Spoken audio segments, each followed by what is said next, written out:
روایت میں ہے کہ یمن میں ایک قبیلہ آباد تھا جس کا سردار حاتم طائی تھا۔ اب حاتم طائی کی ثقافت سے دنیا کا کون سا آدمی ہے وہ ناواقف ہے۔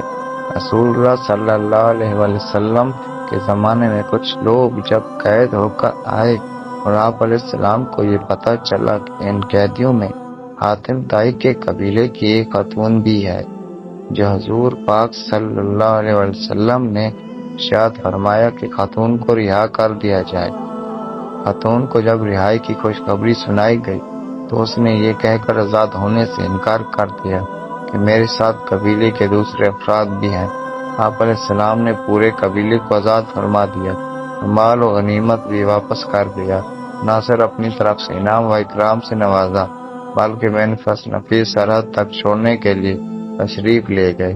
حاتم طائی کی ثقافت کے یمن کا ایک قصہ بیان کیا جاتا ہے کہ روم کے بادشاہ کے دربار میں ایک دن حاتم طائی کی ثقافت کا تذکرہ تھا۔ ایک شخص نے بتایا کہ حاتم طائی کے پاس ایک بہترین عمدہ نسل کا گھوڑا ہے جو ہوا کی رفتار سے دوڑتا ہے، خوبصورت اتنا کہ جو بھی اس کو دیکھتا ہے بس دیکھتا ہی رہ جاتا ہے۔ حاتم طائی اور اس کے گھوڑے کی تعریف سن کر بادشاہ بولا کہ جب تک کسی آدمی کو آزمایا نہ جائے اس وقت تک اس کے بارے میں کوئی رائے قائم کرنا عقل اور شعور کے خلاف ہے۔ بادشاہ نے وزیر سے کہا، خود جاؤ اور حاتم طائی کی ثقافت کے بارے میں ہمیں معلومات فراہم کرو اور کسی ایسی چیز کا مطالبہ اس سے کرو جو اس کے نظر میں سب سے زیادہ قیمتی ہو۔ دربار میں ایک درباری نے کہا کہ حاتم طائی کے لیے سب سے زیادہ عزیز اور سب سے زیادہ قیمتی سوار رفتار ایک گھوڑا ہے۔ بادشاہ کو درباری کی یہ بات پسند آئی۔ اس نے وزیر سے کہا کہ تم خود حاتم طائی کے پاس جاؤ اور اس سے وہ گھوڑا مانگ لو، اگر وہ گھوڑے کا اظہار کر دیتا ہے تو حاتم طائی یقیناً صحیح ہے۔ روم سے چلا ہوا یہ وقت منزلیں طے کرتا ہوا رات کے وقت حاتم طائی کے گھر پہنچا۔ جس وقت یہ وقت وہاں پہنچا موسلادھار بارش ہو رہی تھی، اندھیرے میں بادل کی گرج ماحول کو خوفناک بنائے ہوئے تھے۔ ایسے خراب موسم میں کسی مہمان کی مہمان نوازی کرنا تو درکنار گھر سے نکلنا بھی ممکن نہیں تھا، لیکن حاتم طائی نے میزبانی کا حق ادا کیا اور مہمانوں کے تواضع، آرام و آرائش کا پورا انتظام کیا۔ دسترخوان پر لذیذ بھنا ہوا گوشت کھا کر مہمان خوش ہوئے اور انہوں نے اپنے اندر سفر کی تھکان کی جگہ توانائی محسوس کی، گہری نیند سو گئے۔ صبح کے وقت جب بارش تھم چکی تھی تو ہر چیز دھلی ہوئی اور صاف نظر آ رہی تھی۔ ناشتے کے دوران وزیر نے مہمان نوازی اور اظہار تشکر کے بعد اپنے آنے کا مقصد بیان کیا۔ کہا کہ ہمارے بادشاہ کو آپ کے گھوڑے کے بارے میں بہت کچھ بتایا گیا ہے۔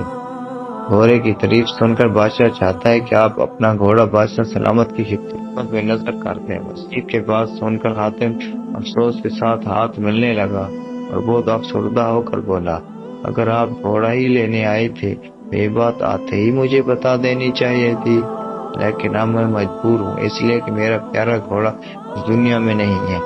آپ کو تو پتا ہے کہ پوری رات طوفانی بارش برستی رہی، میرے لیے ممکن نہیں تھا کہ چراگاہ یا کسی اور جگہ سے کوئی جانور منگوا سکتا، لہٰذا میں نے اپنے گھوڑے کو ذبح کر دیا اور اسی کا بھنا ہوا گوشت دسترخوان کی زینت بنا تھا۔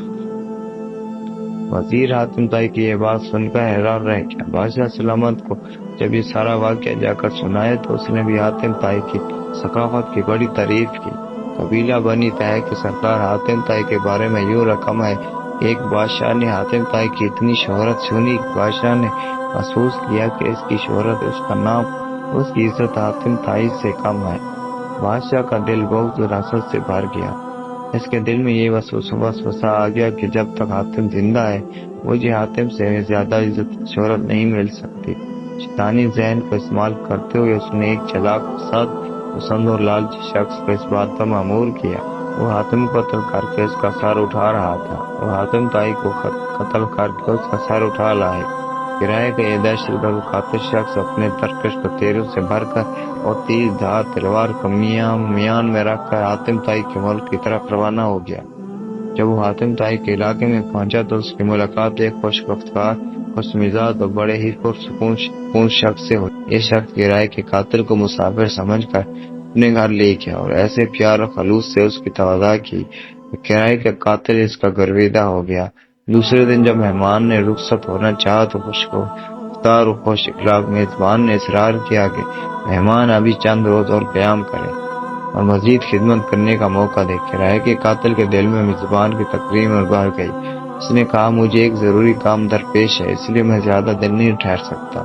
میزبان نے کہا کہ آپ وہ کام مجھے بتائیں، شاید میں آپ کی کچھ مدد کر سکوں۔ اس نے رازداری سے کہا کہ بادشاہ نے مجھے حاتم طائی کو قتل کرنے کا حکم دیا ہے، اس کے سر پر بڑا انعام مقرر کر دیا ہے۔ اگر آپ حاتم طائی کو جانتے ہیں تو مجھے اس کا پتہ بتا دیں۔ یہ سن کر میزبان مسکرایا، راضی کے ساتھ جھک کر کہا کہ میں حاتم طائی ہوں، آپ اپنا کام شوق سے پورا کر سکتے ہیں، کیونکہ اگر یہ کام آپ اسی وقت پورا نہیں کریں گے تو پھر لوگ دیکھ جائیں گے اور وہ مذمت کریں گے اور آپ انعام سے محروم رہ جائیں گے۔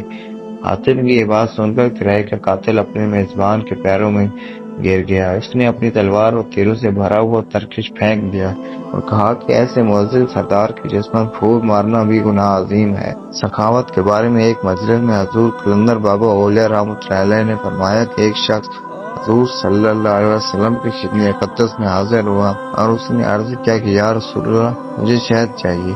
آپ علیہ السلام نے فرمایا کہ عثمان کے پاس چلے جاؤ۔ جب یہ شخص حضرت عثمان رضی اللہ عنہ کی خدمت میں پہنچا تو وہاں بہت سارے اونٹ بیٹھے ہوئے تھے اور گیہوں کی بوریاں لادی جا رہی تھی۔ اس شخص نے دیکھا کہ ایک بوری کا منہ کھل گیا اور اس میں سے چند کلو گیہوں زمین پر گر گئی۔ حضرت عثمان رضی اللہ عنہ نے جب یہ دیکھا تو انہوں نے اپنے ملازم سے بات پرس کی اور اس کو ڈانٹا ٹپکا، یہ گیہوں زمین پر کیوں گرا ہے؟ آنے والے شخص نے دیکھ کر واپسی کا فیصلہ کیا اور پھر آپ علیہ السلام کی خدمت میں حاضر ہوئے اور فرمایا کہ یا رسول اللہ مجھے شہد چاہیے۔ حضور اقدس صلی اللہ علیہ وسلم نے پھر یہ ارشاد فرمایا کہ عثمان کے پاس چلے جاؤ۔ سوالی شخص نے ساری کارگزاری بتائی۔ آپ علیہ السلام نے پھر بھی فرمایا کہ عثمان کے پاس چلے جاؤ۔ یہ شخص دوبارہ حضرت عثمان غنی رضی اللہ عنہ کی خدمت میں حاضر ہوا، ان کی ملازم سے شہد مانگی۔ ملازم نے حضرت عثمان رضی اللہ عنہ سے کہا کہ اس آدمی کو شہد چاہیے۔ حضرت عثمان غنی نے فرمایا کہ اسے شہد دے دو۔ ملازم نے برتن مانگا۔ آنے والے شخص نے کہا کہ میرے پاس تو برتن نہیں ہے۔ ملازم نے پھر حضرت عثمان غنی رضی اللہ عنہ سے عرض کیا کہ حضور اس کے پاس شہد لینے کے لیے برتن بھی ہی نہیں ہے۔ حضرت عثمان غنی نے فرمایا کہ شہد کا کپا اٹھا دو۔ آنے والے شخص نے کہا کہ میں کمزور آدمی ہوں، اتنا زیادہ وزن تو اٹھا نہیں سکتا۔ ملازم پھر حضرت عثمان غنی رضی اللہ عنہ کے پاس گئے اور کہنے لگے کہ آنے والے شخص بہت کمزور ہے، اتنی شہد اٹھا نہیں سکتے۔ حضرت عثمان غنی رضی اللہ عنہ کو ملازم کے بار بار مداخلت پسند نہیں آئی، ذرا تیز لہجے میں فرمایا اونٹ پر لاد کر دے دو۔ آنے والے شخص اونٹ پر شہد لے کر چلا گیا۔ یہ واقعہ بیان کر کے حضور قلندر بابا اولیاء رحمۃ فرمایا مجھے اس بات پر حیرت ہے کہ ہر مسلمان دولت مند بننا چاہتا ہے، لیکن کوئی آدمی حضرت عثمان غنی رضی اللہ عنہ کے طرز عمل کو اختیار کرنا نہیں جانتا۔ یہ پیغمبرانہ اوصاف اور طرز فکر جب بندے کے اندر متحرک ہو جائیں تو وہ دیکھ لیتا ہے کہ کوئی شے براہ راست موجود نہیں۔ ہر چیز کا وجود اللہ کی حاکمیت پر ہے، سارے جہانوں کا بادشاہ اللہ ہی ہے۔ انسان زندگی میں جس چیز کو حاصل کرنا چاہتا ہے تو ضروری یہ ہے کہ اس چیز سے متعلقہ لوگوں کی صحبت اختیار کی جائے، مگر ہم شیطان کی قربت کے گوگر ہیں تو شیطان کے اوصاف پسند کرتے ہیں، اور اگر ہم رحمان سے قریب ہونا چاہتے ہیں تو رحمان کی صفات اختیار کرنی ہوگی۔ اور آپ بھی اللہ تعالیٰ کی قربت اختیار کر کے تعینات میں ممتاز ہونا چاہتے ہیں تو اللہ کی مخلوق کی خدمت کیجیے۔ بلا شبہ محبت رکھنے والے لوگ اللہ کے دوست ہوتے ہیں، دوست کے دوست پر ہمیشہ نوازش ہوتی ہے۔ اللہ تعالیٰ آپ کو اور مجھے سخاوت کی صفات فرمائے۔